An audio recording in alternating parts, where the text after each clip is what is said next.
Welcome to your ultimate pit stop, Piston Pundit, where we break down more than just engines. We decode the global shifts revving through the supply chain. For decades, U.S. wheat was the industry benchmark, trusted from Chicago to Seoul. But by 2025, that dominance hit a hard stall. Nations like the Philippines, France, South Korea, and Mexico turned to Canada, Australia, and Argentina for steadier, smarter supply. Why the sudden switch? It's not just about price per ton. It's about predictability, politics, and tech-driven trust. From carbon compliance to logistical risk, the U.S. lost traction. Let's explore how the crown slipped.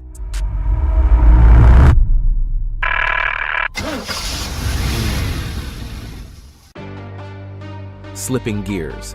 How U.S. wheat lost its edge. Once the gold standard of global grain, American wheat is now grinding against resistance. Hard red winter wheat from Kansas and spring wheat out of North Dakota were once industry legends, trusted by bakers and buyers from Manila to Marseille. But starting in 2024, something cracked. By mid-2025, long-term contracts were being rerouted north or offshore. It wasn't the price. Kansas wheat only dipped about $8 to $10 per ton. The deeper issue? Trust. U.S. shipments became synonymous with delays, bureaucratic fog, and regulatory volatility. Take the Philippines. San Miguel Foods, a heavyweight in the milling scene, walked away from a 110,000-ton renewal deal with U.S. firms. Instead, they inked contracts with Canada's Viterra and Australia's CBH. Why? Because shippers started seeing U.S. ports as risk zones. Canada and Australia offered something America couldn't: stability. In Europe, France saw its lowest U.S. wheat imports in 2 decades. The problem? American wheat didn't play nice with the EU's digital carbon traceability system. While Canada had QR-coded carbon data embedded in every batch, the U.S. was still stuck in paperwork purgatory. Under the EU's Carbon Border Adjustment Mechanism, CBAM, that's a delay and a deal breaker. So while U.S. wheat still has the horsepower in terms of protein and bake quality, its tech stack and compliance game just aren't race-ready. But grain chemistry soon proved to be just as important as grain logistics, fueling doubts when chemicals stall global demand. In today's market, it's not just what's in your grain, it's what's not. Enter glyphosate, the weed-killing chemical that's become the Achilles heel of American exports. In 2025, South Korea dropped a regulatory bombshell, a new glyphosate residue cap of 30 parts per billion, aligning with strict EU standards. The problem? U.S. wheat couldn't clear that bar. Hard red winter varieties were testing between 200 and 400 ppb, triggering retests on nearly a third of shipments and jamming port operations. Canada, meanwhile, saw this coming. Their 2023 Clean Farm Transition funded residue reduction across prairie farms. Saskatchewan even field-tested AI-guided drones for targeted glyphosate application, trimming chemical exposure by a staggering 90%. The results were immediate. Canadian wheat captured 62% of Korea's imports by mid-2025. For the U.S., that meant a $410 million revenue hit, and 6,200 jobs lost in North Dakota alone, according to the Parallel Economics Institute.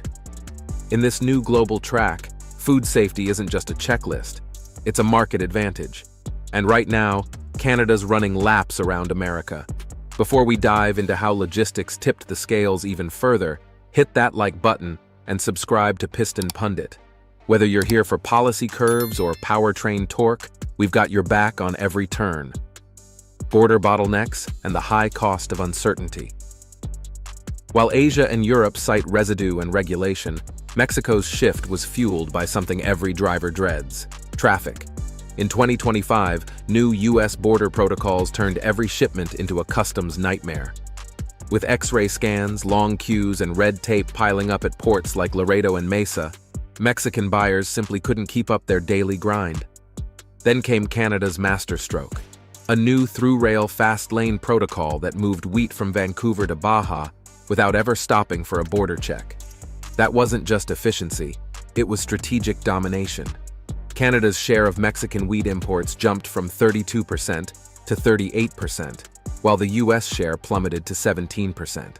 Back in Kansas, the fallout was immediate. Silo stocks surged 44% and spot prices dipped below break-even. Purdue economists warned that once a buyer exits a US grain chain, the odds of return are just 15% over 5 years. That's not a market dip, it's a structural loss. But even as the US stumbled, Canada wasn't just filling the void, they were rewriting the playbook. From canola crisis to wheat powerhouse, Canada's bold U-turn.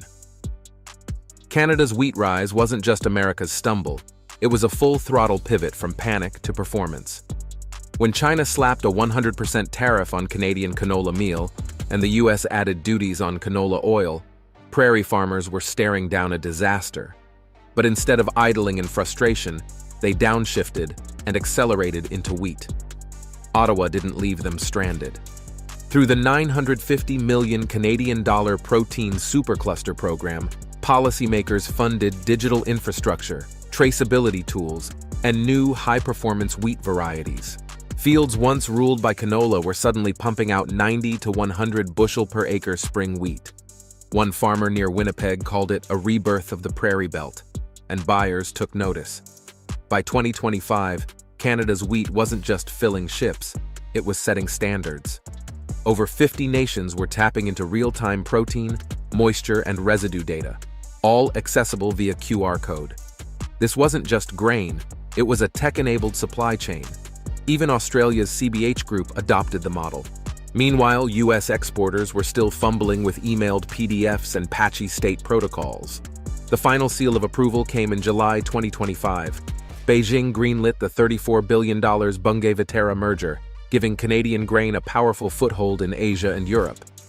Once laughed off as poverty grass, Canadian spring wheat is now leading a digital agricultural revolution, with tech, trust, and torque to match. So with Canada surging ahead, how did Washington respond? Washington's countermove, a last-chance fix or too little, too late. With its global position slipping, Washington hit the ignition on a long-overdue response. In March 2025, the USDA rolled out the Strategic Grain Reliability Act, a legislative jumpstart aimed at restoring America's wheat reputation.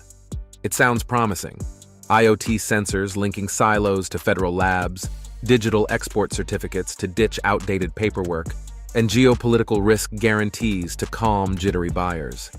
But here's the catch. It's all still stuck in the legislative slow lane. Budget fights, partisan gridlock, and a distracted capital are stalling rollout. Meanwhile, U.S. wheat futures continue their roller coaster ride. Even with June's 12-year high in preseason export volumes, America's global wheat share has withered to 10.5%, its third lowest in decades. We're shipping more, but with less weight behind each deal. Hoping to recapture ground, the USDA is eyeing new markets like India and Nigeria. But India's price protections and Nigeria's infrastructure headaches aren't exactly low-hanging fruit. While America plans, Canada delivers, and keeps landing the contracts that used to be ours. Which brings us to the final question. Final lap. Can America reclaim its grain glory? This isn't just about fields and harvests. It's about whether U.S. agriculture can shift gears fast. Because while America has been coasting on legacy, Canada built a modern, data-driven machine that buyers now trust.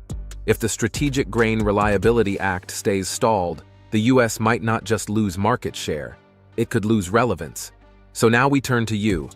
Can American wheat rebuild global confidence, or has trust been lost for good? Is Canada's dominance the new norm, or a product of perfect timing and trade chaos? Should the U.S. double down on ag tech innovation instead of retaliatory tariffs? Sound off in the comments. We want your thoughts. Like the video, subscribe, and make sure you've got notifications on so you never miss an update from Piston Pundit. Thanks for watching and see you next time. You can now check out any of the videos on the screen. There's plenty more to explore.